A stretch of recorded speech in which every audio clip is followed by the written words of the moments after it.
Hello everyone, welcome back to practice mock.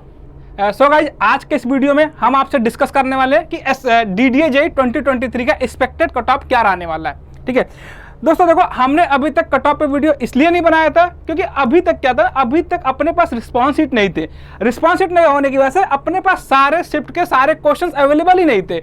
इसलिए अभी questions का लेवल देख पाना, सारे शिफ्ट में क्वेश्चन के लेवल सेम है या अलग है, कौन सा शिफ्ट टफ है, कौन सा शिफ्ट सिंपल है, ये सारी बातें जज कर पाना मुश्किल था। तो चूंकि अब अपने पास रिस्पॉन्स शीट आ चुका है, आप DDA JEE के वेबसाइट पे जा सकते हो, उनके पोर्टल पे जाके आप अपना रोल नंबर और अपना क्रेडेंशियल फिल करके आप अपना रिस्पॉन्स शीट चेक कर सकते हो।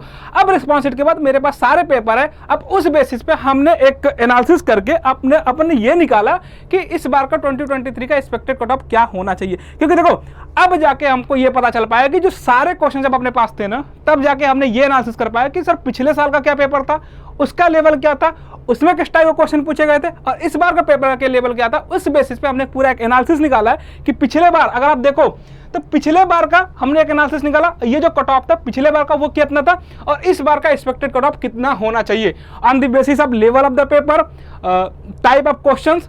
इन सारे बेसिस पे हमने एक डिटेल्ड एनालिसिस करके आपके सामने ये एक टेबल हमने निकाला, ये एक चार्ट आपके पास है जिसपे आप सिंपली एनालिसिस कर सकते हो आपका कितना मार्क्स आ रहा है, जिसपे आपका एग्जाम क्लियर होने का चांसेस बहुत ज्यादा है। ठीक है, तो मैं सबसे पहले एक बेसिक सी बात करता हूँ कि सर 2022 में जो पेपर हुआ था, 2022 में जो पेपर हुआ था, उसमें टोटल अगर मैं बात करूँ टोटल नंबर ऑफ सीट की, तो जो 2022 में एग्जाम हुआ था उसमें टोटल नंबर ऑफ सीट आपके पास थे 220। ठीक है, और इस बार जो नंबर ऑफ सीट की अगर मैं बात करूँ तो नंबर ऑफ सीट 2023 में भी कितने 236 सीट हैं, यानी कि सीट में बहुत ज्यादा वेरिएशन नहीं है। ठीक है, सिंपल सा देखो, मैंने आपको एक बार बताया था कि SSC JEE के भी टाइम पे मैंने एक चीज बताया था कि सर जो कट ऑफ है वो बहुत सारे फैक्टर पे डिपेंड करता है। सबसे जो पहला फैक्टर ये होता है ना कि सर आप ये चेक कर लो कि पिछले बार कितना सीट था, आप जिस साल का कट ऑफ देख रहे हो, आप पिछले बार का सीट कितना था, इस बार का सीट क्या है, एक तो इस पे डिपेंड कर जाता है, दूसरा पेपर के लेवल पे भी कट ऑफ डिपेंड करता है, और तीसरा आप ये चेक कर सकते हो कितने नंबर ऑफ स्टूडेंट अपीयर हुए एग्जाम में। इन सारी बातों पे क्या करता है, कट ऑफ डिपेंड करता है। तो आप अगर बस देखो सारे फैक्टर को कंसीडर कर पाना तो टफ है, बट 2-3 जो बेसिक फैक्टर है जिसपे मोस्टली कट ऑफ डिपेंड करता है, उन सारे फैक्टरों को कंसीडर करने के बाद मैंने ये टेबल आपके सामने लाया है, जिसमें आप ये चेक कर सकते हो कि जो अगर मैं बात करूं 2022 का, तो टोटल नंबर ऑफ सीट आपके पास 220 थे। ठीक है, इस बार टोटल नंबर ऑफ सीट कितना है, 236 है, यानी कि इस बार सीट में वेरिएशन बहुत ज्यादा नहीं है। दूसरी बात ये है कि जब पेपर का जो लेवल है ना, हमने अगर पिछली बार वाली भी पेपर देखोगे, इस बार का भी पेपर देखोगे, तो पेपर के लेवल में बहुत ज्यादा चेंज नहीं बोल सकते हो, थोड़ा सा हायर लेवल ही बोल सकते हो। ठीक है, बट बहुत ज्यादा ऐसा नहीं कि बहुत कुछ पूछ दिया, बहुत ज्यादा कैलकुलेशन वाला क्वेश्चन पूछ दिया, बहुत ही टफ क्वेश्चन पूछ दिया, ऐसा कुछ नहीं है। हाँ, कुछ शिफ्ट में क्या, कुछ शिफ्ट में डेटा वाले क्वेश्चन बहुत ज्यादा पूछे गए, तो कुछ शिफ्ट में स्टेटमेंट वाइज क्वेश्चन ज्यादा पूछे गए। तो हाँ, आप ये बोल सकते हो कि शिफ्ट में जो डिफरेंट शिफ्ट में एग्जाम हुए उसमें थोड़े से क्वेश्चंस के टाइप में वेरिएशन है। तो अगर जैसे एक एग्जाम्पल अगर मैं, तो आप चेक करोगे 18 का जो सेकंड वाला शिफ्ट था ना, उसमें आप देखोगे डेटा वाले क्वेश्चन बहुत ज्यादा थे। तो ये कुछ रीजन है जो जिसकी वजह से आप देखोगे कि कुछ शिफ्ट में नॉर्मलाइजेशन होने के बाद मार्क्स बढ़ने के चांस ज्यादा है। तो अगर हम उन सारी बातों को भी कंसीडर करें तो आपका जो ओवरऑल कट ऑफ बनना चाहिए 2023 में, वो अगर मैं बात करूं जनरल की, ठीक है, तो जनरल की अगर मैं कट ऑफ की बात करूं तो जनरल में जो 22 में कट ऑफ बना तो वो कितना था, 91.612। ठीक है, मैंने आपको बताया सर पेपर का लेवल इस बार भी सिमिलर ही है, बहुत ज्यादा टफ नहीं है या बहुत सिंपल भी नहीं है। तो पेपर का लेवल अगर सिमिलर है ना, तो आप देख सकते हो जनरल का कट ऑफ अगर 91.612 है, तो इस बार भी जनरल का कट ऑफ 88 to 92 जाना चाहिए एज पर माई एक्सपेक्टेशन। दूसरी अगर मैं बात करूं सर ओबीसी में अगर आप देखोगे लास्ट ईयर जो कट ऑफ रहा है वो 87.44 रहा है, और इस बार जो कट ऑफ रहने की एक्सपेक्टेशन है वो कितना 86 to 90 रहने वाला है। ठीक है, अगर मैं EWS की बात करूं, EWS में जो कट ऑफ था पिछली बार कितना 87.014 है, और इस बार जो एक्सपेक्टेड कट ऑफ है कितना EWS में वो कितना 84 to 88 है। ठीक है, ये तो बात होगा EWS का। अगर हम SC की बात कर ले तो SC का जो लास्ट ईयर कट ऑफ था वो कितना था 81.154 रहा है, इस बार भी कट ऑफ कितना होना चाहिए 80 to 82 के आसपास ही वेरी करना चाहिए।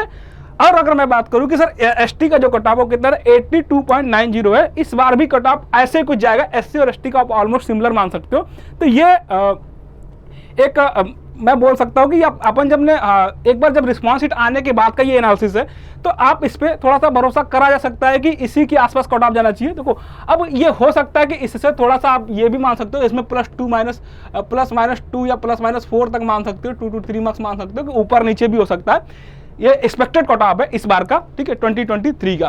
तो आप एक बार चेक कर लिए होंगे, अगर आपने एक बार रिस्पॉन्स शीट जरूर चेक करा होगा। अगर अभी तक आपने रिस्पॉन्स शीट नहीं चेक करा है तो एक बार आप रिस्पॉन्स शीट जरूर चेक करिए कि आपने कौन से क्वेश्चंस मार्क करे हैं, कितने नंबर क्वेश्चन आपके सही रहने वाले हैं, और किस तरीके के आप ये भी चेक करो ना कि आप देखो सर कौन से क्वेश्चंस ऐसे हैं ना जो आपको आते थे फिर भी आपने एग्जाम में क्या कर दिया, गलत कर दिया, कुछ सिली मिस्टेक आपसे हो रहा है एग्जाम में। तो ये बात आपको जरूर जज करना है, क्योंकि देखो ये जो चीजें है ना, ये चीजें टेस्ट सीरीज ज्वाइन करोगे, आप कहीं मॉक दोगे, ये चीजें वहां से इतनी अच्छी जज नहीं होती जब तक आप रियल एग्जाम में नहीं बैठोगे।